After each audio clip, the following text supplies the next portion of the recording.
Now it's our turn to do the ripping. We're going to fight like hell. Everybody in Washington, whether they want to admit it or not, knows that this president is right when it comes to tariffs and when it comes to trade. They just don't want to admit it now because it's President Trump who is saying that. In June of 1996, Nancy Pelosi spoke on the House floor. How far does China have to go? How much more repression?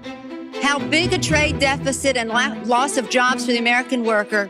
And how much more dangerous proliferation has to exist before members of this House of Representatives will say, I will not endorse the status quo. Right now, we have a $34 billion trade deficit with China. Is that reciprocal? Fact is that U.S.-China trade is a job loser. And if there's one message that I want our colleagues to understand today, to say to the President of the United States, do something about this U.S.-China trade relationship that is a job loser for the United States. And this brings us to the point that others have said, well, we can't isolate China. Do you think for 1 minute? Those are the words of Nancy Pelosi in 1996. Well, President Trump is finally answering her call 27 years later. Nancy Pelosi can thank President Trump today for the 104% retaliatory tariff that will be going into effect on China. I think they'll make a deal at some point. China will. They want to make a deal. They really do. They want to make a deal. They just don't know how to get it started. Because they're proud people.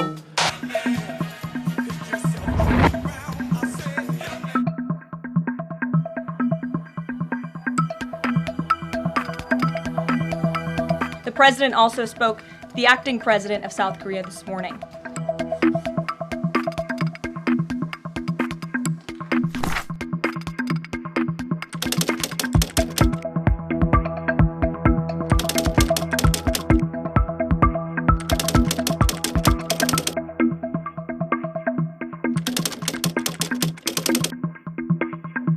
목표는 상호 간세를 아예 없애는 거고 그게 좀 어렵다면 일단 낮춰 나가는 건데 우리 내부를 위해서라도 미국 측 요구를 수용하는 게 좋아 보이는 부분도 있거든요. Again, I hear the phones are ringing off the hook. There are foreign leaders who want to fly to Washington tonight and get on a plane to negotiate with this country. It shows you the rest of the world needs the United States of America to do business with. The president has detailed his calls with the leaders of Japan, in South Korea.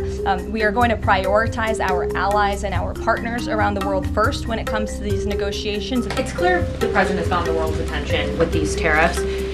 Is he considering at all potentially holding off on imposing some of them before the deadline or maybe later? He said he's not considering an extension or a delay. I spoke to him before this briefing. That was not his mindset. And you said something very important, Elena, in your question. You said the president has captivated the attention of the world. Absolutely he has. And it's about time we have a president in the Oval Office who is putting the world on notice.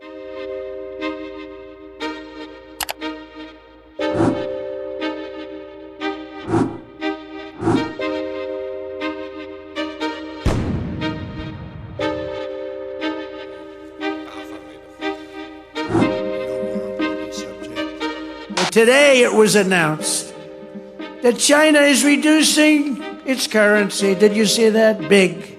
In other words, they're going to make up for it. They got every trick in the book. I'll tell you, they are great. You got to hand it to them. They're manipulating their currency today as an offset against the tariffs. They're not supposed to do that. The game isn't supposed to be played that way. It was a mistake for China to retaliate.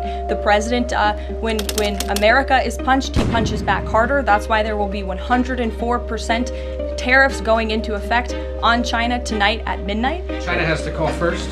The Chinese want to make a deal, they just don't know how to do it. What conditions might he consider lowering tariffs on China at this point? It would be imprudent of me to tell you those conditions here from the podium.